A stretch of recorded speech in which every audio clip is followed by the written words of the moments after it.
and start the recording. Okay. Hi, everyone, and welcome to Religion Outside the Box. I am Lori, the fearless intern at Religion Outside the Box for another month.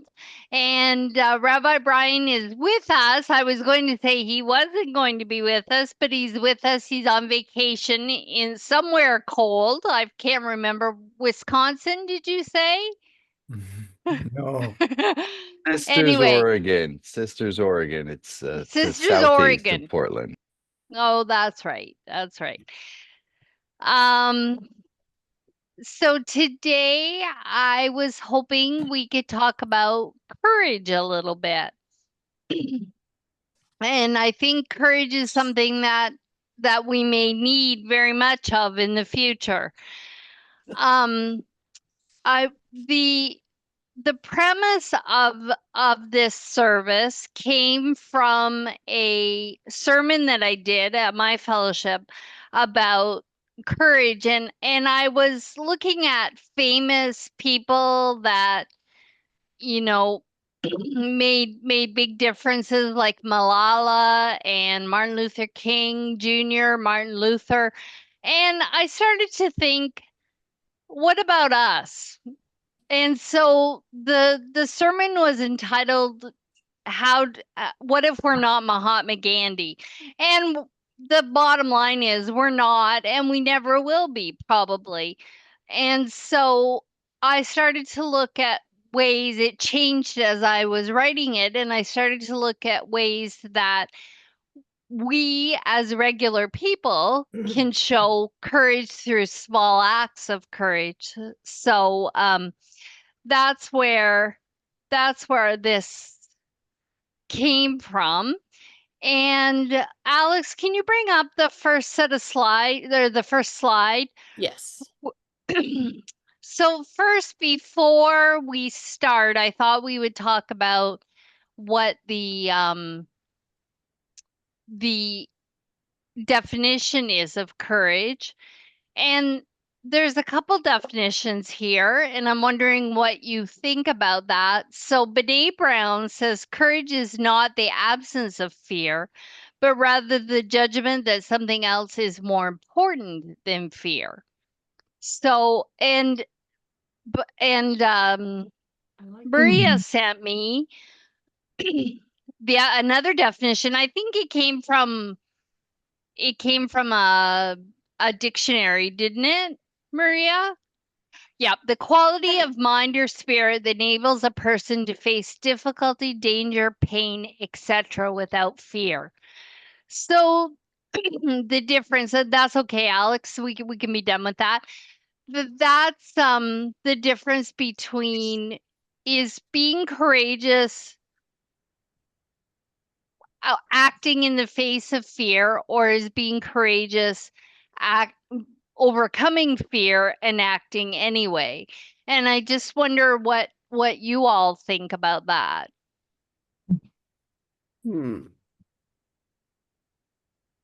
I think it, well, to be vulnerable is to have some courage. And to me, that is overcoming some fear of, showing your dirty laundry outside. So I think courage can be, I think it is overcoming some fear. It may not be a huge fear.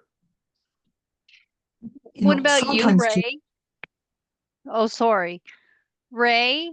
Well, I think that courage is one form of courage, anyway, is to be able to face these things, these difficult things, and do them even when you are afraid, even when there is fear. If you've beaten the fear, well, that's wonderful. But to be able to move forward and do these things when you have fear anyway, simply because they are the right thing to do, is to me is courage. Holly, you had your hand up. I was just gonna say pretty much the exact same thing Ray said. It's like, Yeah. I don't see, I see courage more as what Brené Brown was saying. You're afraid, but you do what is right anyway. You just do it. Yeah. Rabbi? It has to be that there's fear because a toddler running out into traffic is doing it without fear, but that's not courage. No. No. In order for it to be courage, there has to be an antecedent fear. Yeah. Yeah, that makes sense. Even speaking up, on this, it takes courage to look like a fool, which is I often do, and at least I often feel like I do. But just small acts of courage makes a huge difference.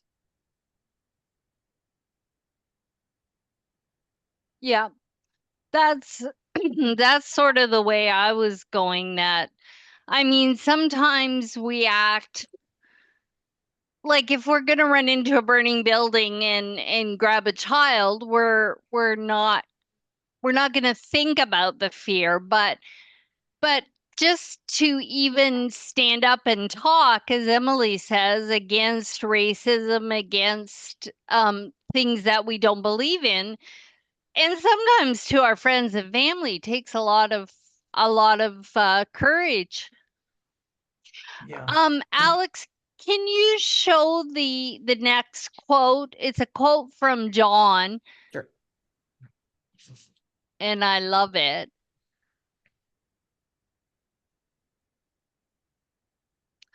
To be brave is to behave. Whoops.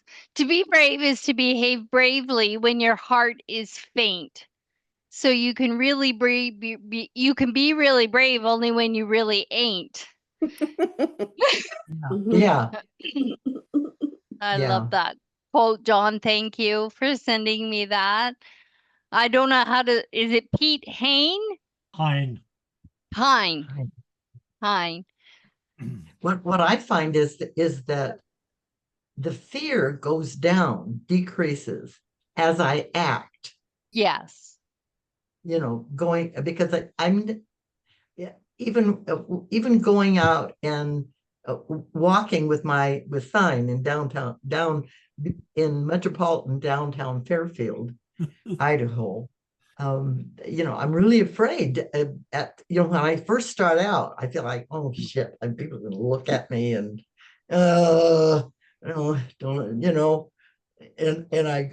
but I find when I get it down there and I get the signs out, pull the signs out, it's like all of a sudden the fear goes down. That makes sense, Emily. Emily, tell everybody what you did as I'm pushing ahead, but tell everybody what you did as an act of courage for the No King's Day.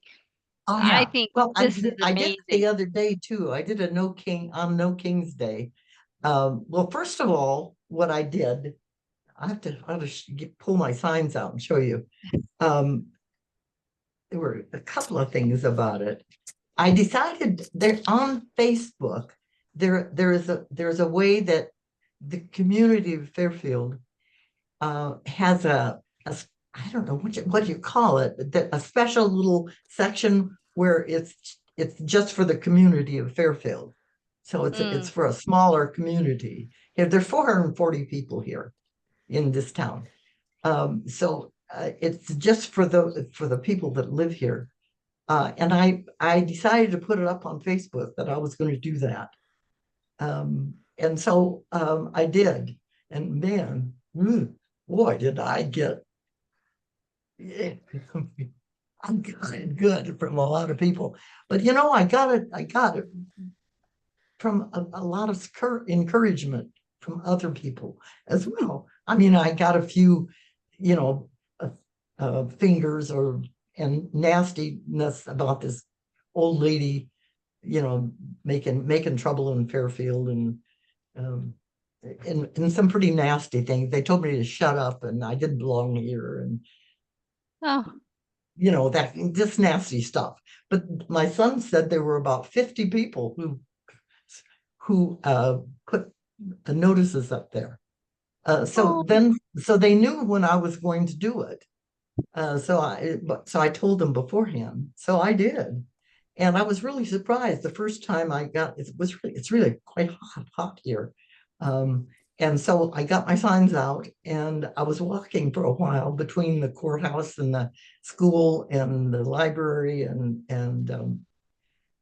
it's about a 2 or 3 block area, but I was walking and there was a bench in front of with shade in front of one of the businesses and it's being remodeled and this man was there, stepped out of there and I said, is it okay if I sit down for a minute? He absolutely welcomed me to sit down in the shade and he brought me some water. oh no. And then somebody else came up and brought me a cold drink. And she took her name is Roxanne, and she took my sign and she started walking with it while I rested. Oh, wow. Oh, that's So it amazing. was I was really amazed. So I got kind of a mixed, you know, welcome doing this. You know, then there were people who drive by and so forth. So I did that, and then I did it on the other day on Juneteenth. I again told Okay. on Facebook I was going out with to celebrate freedom and Juneteenth. So you know what? One of the nice things, my son didn't go with me, but he made a sign, a really nice sign, and my daughter-in-law, she did the Oh, printing, good. so it looked really nice. I was gonna ask you if they supported you, so that's Oh yeah, they great. do. They And don't go you've with me, but they support me. and you found some like-minded people, which is a good a benefit from showing your courage. I am so I was proud of not you. courageous. I was scared to death at first, but Well, I got more courage as I did it. that's what we're saying is that courage is acting in the face of fear regardless. So Yeah. I am so proud of you, Emily. I think that took so Thanks. much courage to be the only person in a conservative town walking around with the sign. I am very, very proud of you. Oh yeah, one that kind of scared me a little bit when I first put it up on Facebook. What I was going to do. I said I was going to exercise my American right to protest. I was going to exercise my First Amendment, freedom of speech. And he Yeah. wrote back and said, well, he's going to exercise his Second Amendment freedom. I thought, ooh, that didn't sound good to me. No, that must have been Yeah, scary. that was I scary. The right when to I arm bears. pardon? Oh, sorry. The right to arm bears. I've seen that printed a few Oh, times. yeah. If I can just add one Yeah. little brief thing. I just thought of something I read a long time ago, which was courage is fear that has said its prayers. That's Yeah, nice. Very nice. I like that. Does anyone else have examples of a courageous act that they've done that they're proud of that they would like to share? I know that Alex also took part in the demonstrations and talked a little bit about. I did, and I got a couple of pictures that I want to share too. So I'm gonna go ahead and do that. I live in a town of less than 30,000 people, and it's pretty conservative. A lot of people talking about this on Facebook have been saying, it's going to be a clown show and just really derogative, very lot of pro-Trump stuff. So Scott and I were really scared to go out there, and we decided, because we figured there's only going to be 30 people, and we figured there'd be trucks along blowing coal and flipping us off and stuff, that we decided that we would decorate our car and just drive the area that the protesters were supposed to be in. And again, town of less than 30,000 people, we expected 30 people to show up. But this is how we decorated our car. And Yes. then we drove downtown.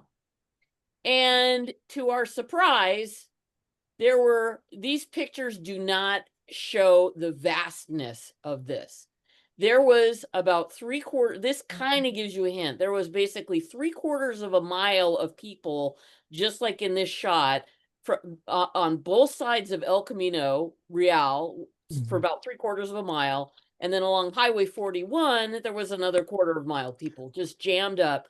And I was so surprised and so proud to Wow. live in this community where, on Facebook, there were all of these people just saying all this shit, and yet the community turned out. And then the best part of it was, in California, it is illegal to honk your horn for no reason other than to warn a pedestrian that they're about to get run over, or honk at another motorist because they're about to get hit or something like that. The horn is supposed to be only reserved for warnings, so that police can actually ticket you if you drive along and honk in support of protesters, which we were doing.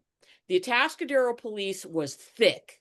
They were everywhere. They did not, as far as I saw, pull over a single honker, including us, and we were one of the worst offenders. But even better, there was one gentleman who was driving around in a pro-Trump truck with a big Trump flag out the back, and he had been tailgating us, driving very aggressively and being kind of scary.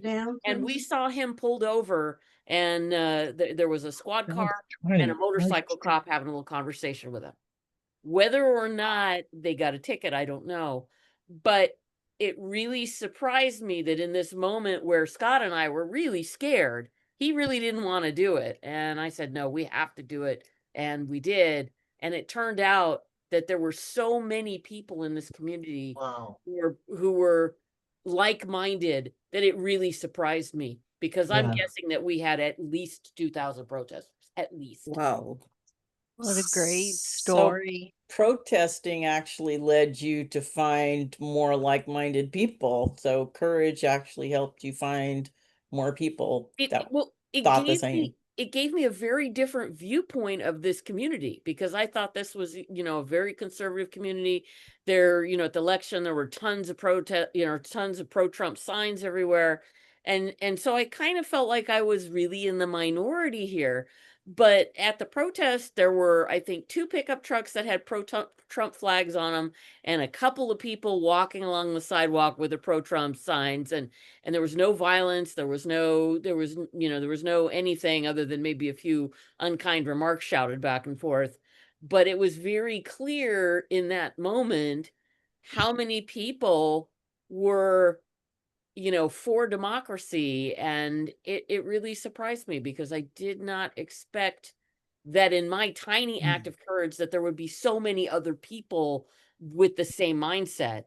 And what really struck home for me too was on social media, all the pro-Trump people were just spewing their hate, and yet nobody in that group, or very few people in that group, were willing to put their money where their mouth is. Thousands of people were able to go and say, I don't like this, I'm not happy with this.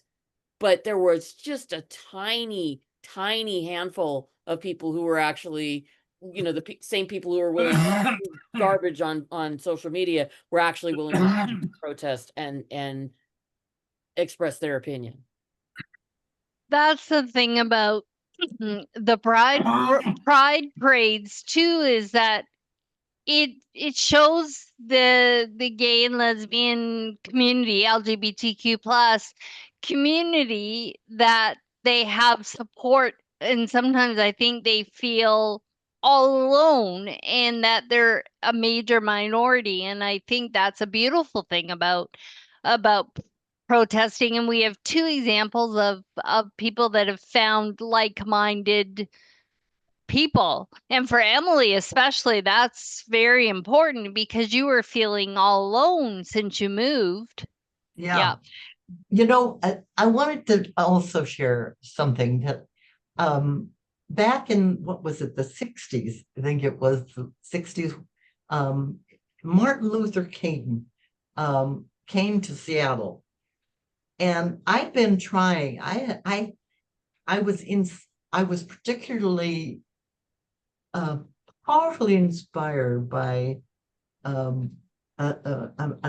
Black tenor singer in the church I went to, the University Presbyterian Church, in this great, huge church. And I was so inspired by him. It really began to change my whole idea about race and people of color, and that I'd never really thought of before. I was so inspired by him singing, "Let us praise God together on our knees." And it really spoke to me.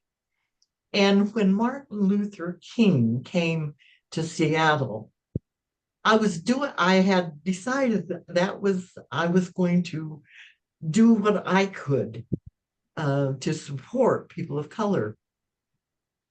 And Martin Luther King, he was such an inspiration to me.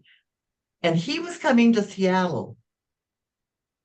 He was coming, he's to march. And I thought, I am going to march with Martin Luther King.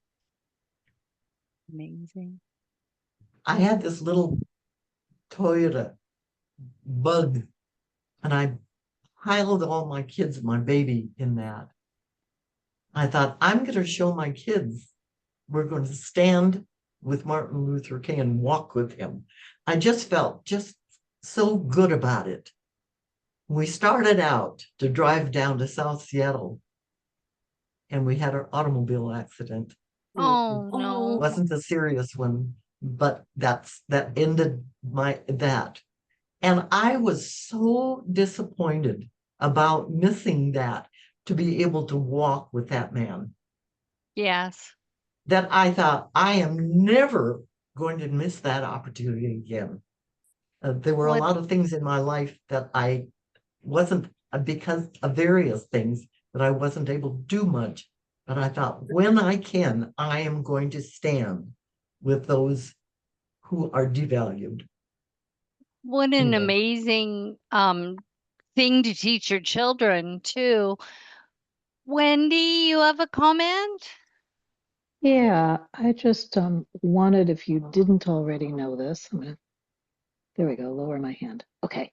For those who didn't already know this, there are there are AI bots and Russian employees who are paid to do, and Chinese, who are paid to do nothing but get into these groups with fake accounts and spread vitriol. So what you see in social media is, more typically than not, when it's very extreme, more typically than not, either an AI created bot or a Russian or a Chinese agent. They've been in social media for over a decade, and they're there to create the division that they have created. I'm in a group in Canada now, and they're now heading to Canada and Oh, creating the wow. same kind of division there, or attempting to. That's very scary. Rabbi? There is also, there's also, and it sounds alarmistic, but Wendy's not wrong. Here's something that AI bots cannot do. They cannot be vulnerable. Mm. If you're in an argument or chat with someone, ask a question that our humanity still sets us apart. They can't fake that. That's a really good tip. Lori, Thank you. Yes. Ruth has her hand up. I Oh, believe. sorry, Ruth. Sorry. Go ahead.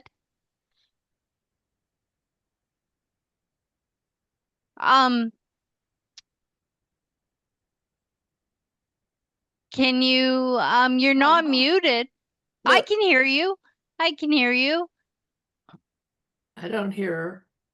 No. I heard She- something. She was shaking her head. Is your sound not working, Ruth? No. Oh, that's too bad. If anybody else has their hand up, Jack, go ahead. Yeah, I'd like to say that courage is in the eyes of the beholder for the most part. And it seems that all the years I've experienced courage amongst people, it's always physical. But the thing that I like to say right now about the mental aspect of courage is when I look at all of you people out in front of me right now who are stepping out of a pre-programmed experience into an area that you have no experience for the most part. And it's just warm and welcome and lovable to have all of you watching all of you, including myself, going through this experience. Wonderful. I find I would. myself, Lori, wondering, we seem to be agreeing that bravery and courage are synonymous, interchangeable. Mm. And I wonder about the fear. Is fear the same as a perceived danger? I Like I can see acting think so. courageously in spite of a perceived danger. And I wonder if that's different than fear. I don't know. What does everybody think? I think John kind of makes a good point because you can perceive that there is a danger, but not really feel afraid. Right. Like to the point Sorry, where you Holly. can't act. Raul, yeah, you muted. Okay. Okay, we were hearing you doubly, Holly. Sorry. No, it's not your fault. It's at my house. It's a problem at my house. So just to reiterate. Yeah, say it again. Okay. So I think John makes a good point because I think you can perceive a danger, but not to the point where you're so like fearful that you can't act. Yes. So I think in some ways, maybe there is kind of a distinction there between, at least between perceived danger and abject fear. Like, Mm-hmm. Alex?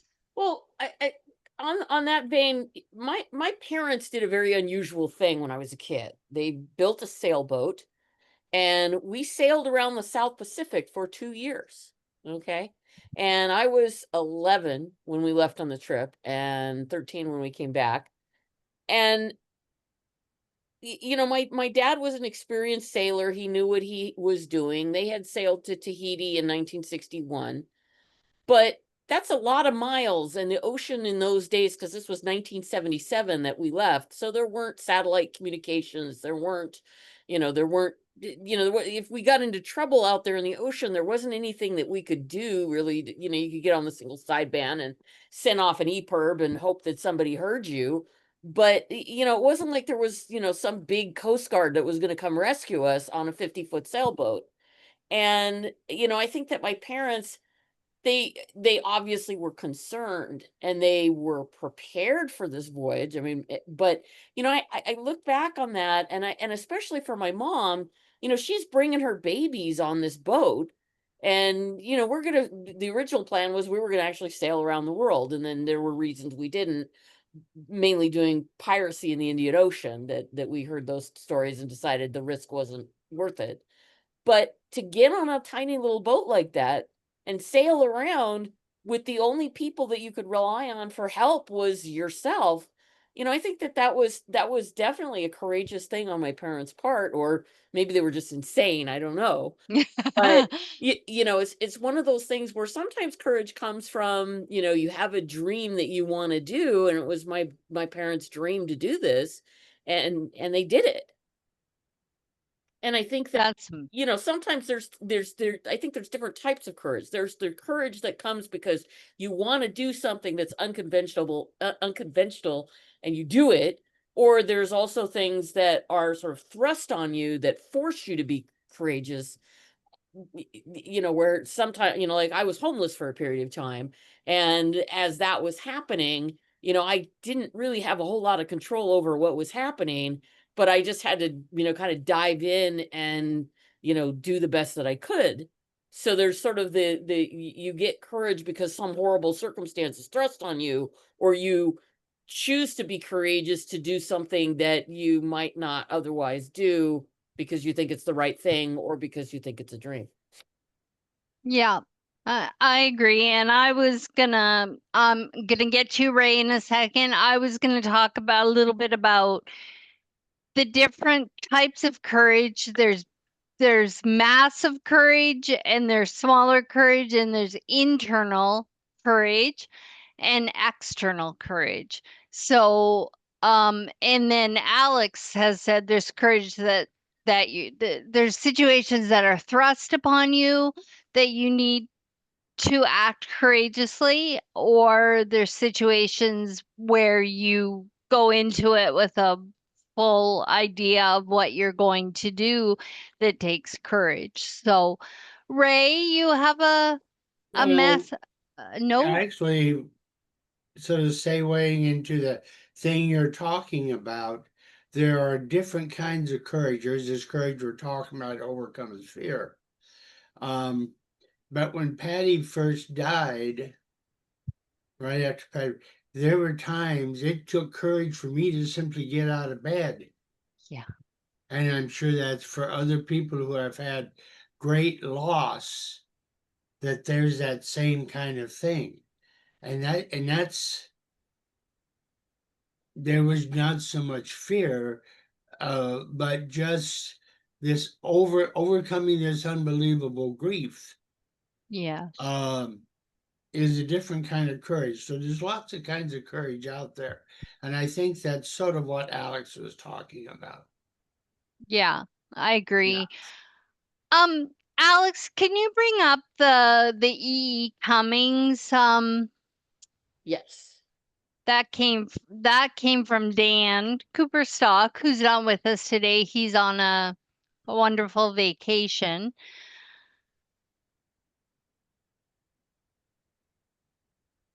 I think it's Here we go. Sorry. there we go.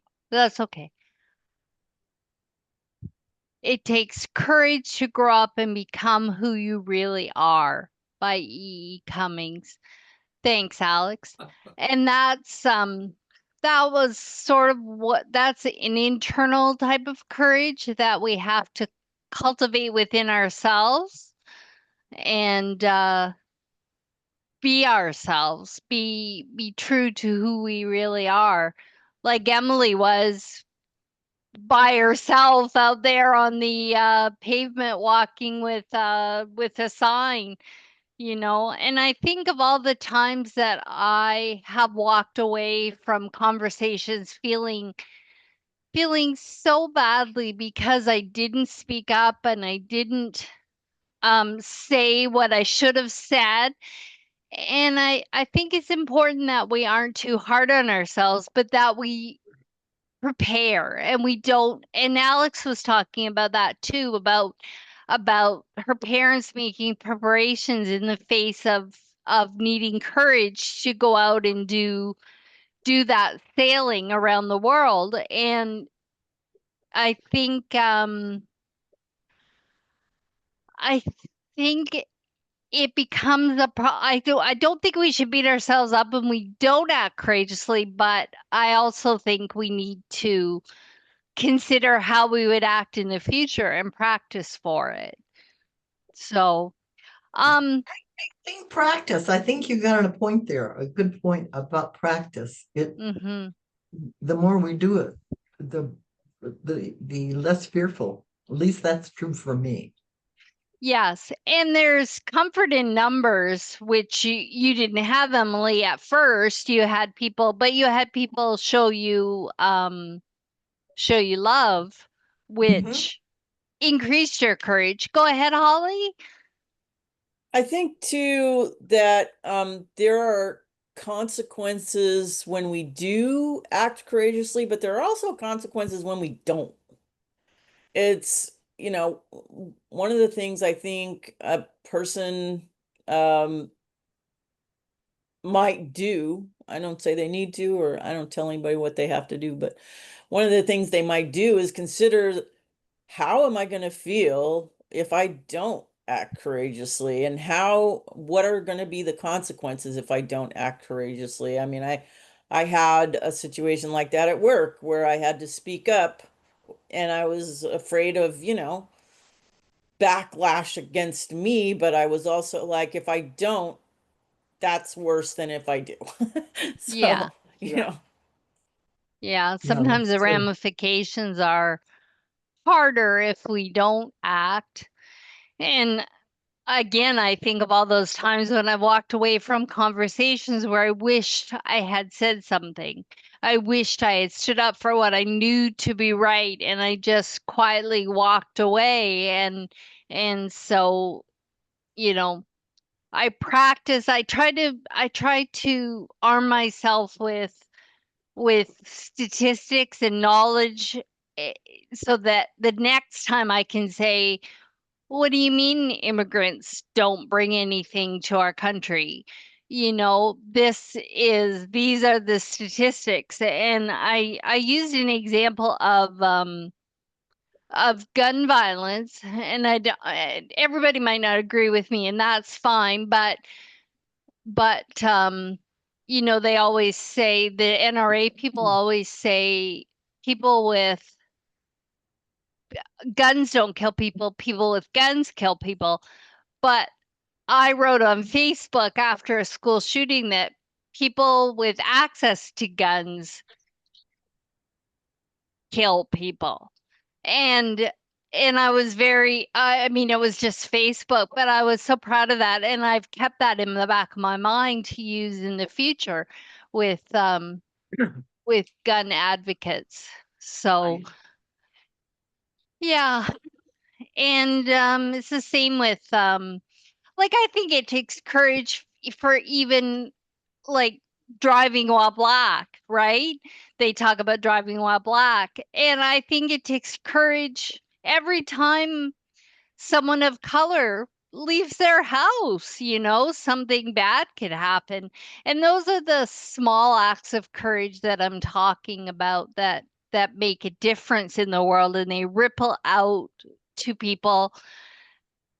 And we set an example. Even being liberal in this sometimes conservative world is an act of courage, because we get maligned all the time for being liberal and progressive, and I think all of you show courage just showing up here every week, and I feel the same way about my congregation, and I'm very, very proud of everyone for bellying up to the bar, as opposed to a better saying. But so Jack, Holly, it just sorry, go ahead. it just occurred to me that the mayor of this town on Facebook actually stood up for me and for my right to Oh, protest. did he? Oh, Yeah, good. on Facebook. And I thought, that took courage on his part. Yes. Yeah, that's really great. That's Yeah. really great. Um, Jack, you had a story about a time when someone acted with courage for you, and I'd like you to share that with the group. Oh, you're on mute.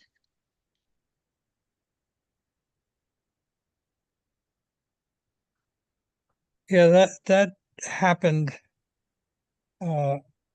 This particular situation happened right at the end of World War II, and it was a Sunday morning at Rockaway Beach. So those of the metropolitan area know where I'm talking about a mile or two east of Coney Island.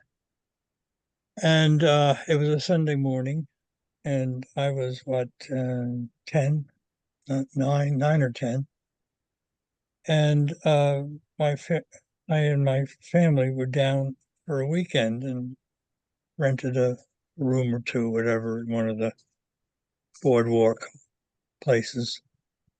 And I got up very early that morning and went down to the beach around probably 7:30, 8 o'clock. And of course, on Sunday, there's not many people around, especially Sunday mornings. And I decided to take a swim, unaware of the danger involved. And the beaches in Rockaway were all divided by jetties. And I ended up going into the water, and maybe by 10 minutes later, I was out to the end of the jetty, not realizing that the tide was going out, and the undertow is pretty strong. So whenever I tried to swim back towards the beach, I was finding myself not really getting anywhere, and also getting moved over towards the jetty. Now that as far as I could remember, I think I started to lose energy in trying to swim against the tide. And it ended up, there was a person squatting or sitting on the beach when I looked up, and I might have raised my hand or whatever, or maybe the fact that he recognized what was going on. And the next thing I knew, within 2 or 3 minutes, 4 minutes or 5 minutes, he was right next to me, and started pulling me back towards the beach. And I was probably only about maybe 15 or 20 feet from the rocks on the jetty, and it could have been very dangerous physical wise in that regard.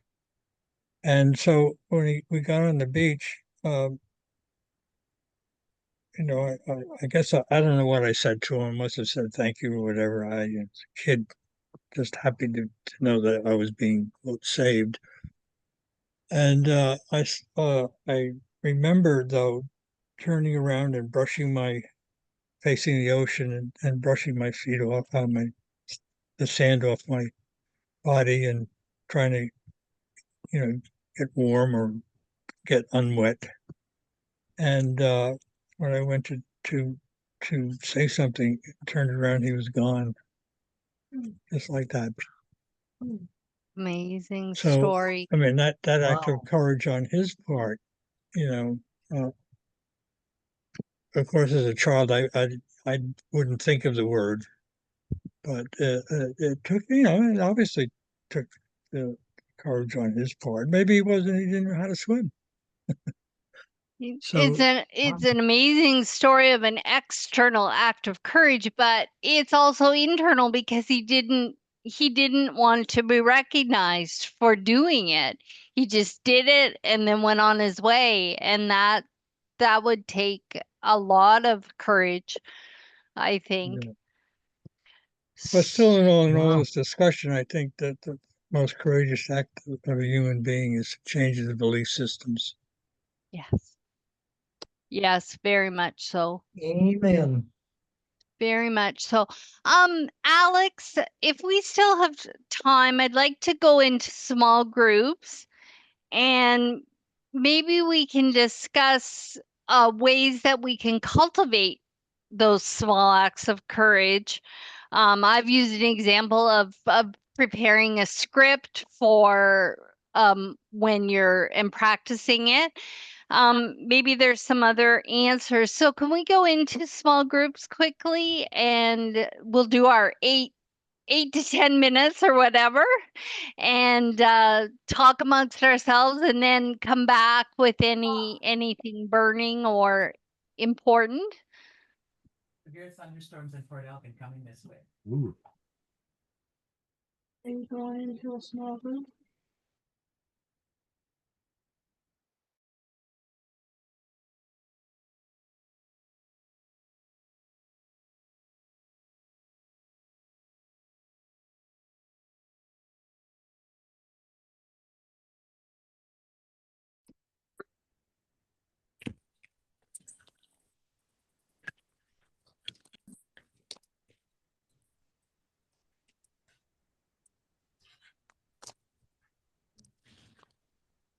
There I am.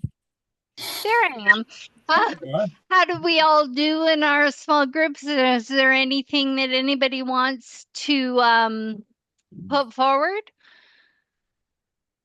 Laurie, can I throw something out? Sure. Can we come back to that after Maria does her thing?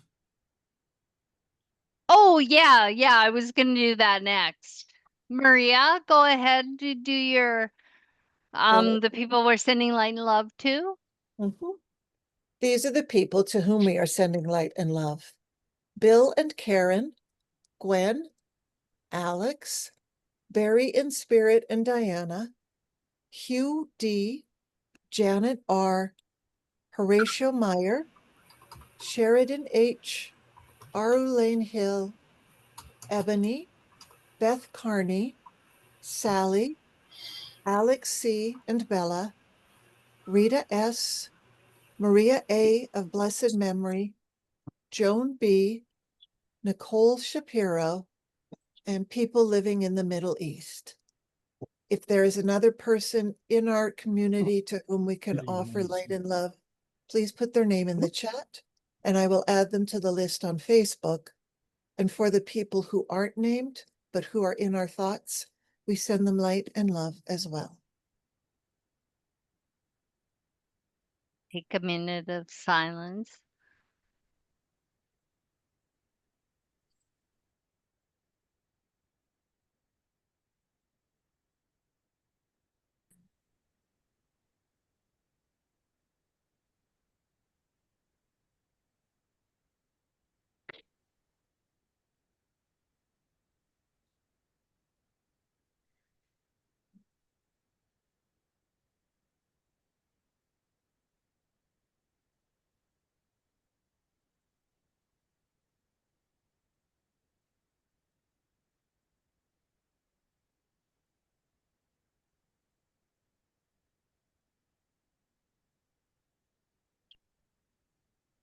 Thank you, Maria. So does anybody have any wisdom from their group that they would like to impart before we run out of time? Well, the one thing I think that came out of ours, that sometimes courage, sometimes courage is tied in with love. Sometimes you do something that you may be fearful of, but because of the love you hold for another person, or maybe even for yourself, that they're tied together. That's very good, very true. And Greg was saying that courage is about doing the right thing regardless. And I think acting with love and doing the right thing are both aspects of having courage. Rabbi, you look like you're going to say something. No? Okay. I mean, if you called on me, sure. I just wanted to say, it's okay not to be okay. I was just, that's the next thing on my list. That's the next thing on my list. It is okay not to be okay. Alex, I'd just like to finish. I have a closing idea that I thought was lovely. It's the quote by, there's a couple quotes, by Winston Churchill and Maya Angelou, but I love the quote, the last one from Martin Luther, which is, even if I knew the world would go to pieces, I would still plant my apple tree. And I love that. I love that. And I think that's a really nice place to end our session. So, Thank you, Alex, Lori. thank you. Thank you, everyone, for all your support and help. I really appreciate it. And Alex, can we do breakout rooms? I'm going to go to the clergy room for a few minutes. And then I have to run. I have some fellowship business that I need to do. So,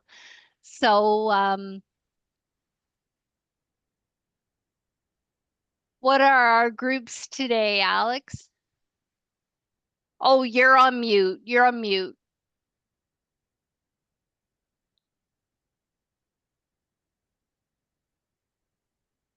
Okay, sorry about that. For some reason, my computer decided to throw the Zoom main window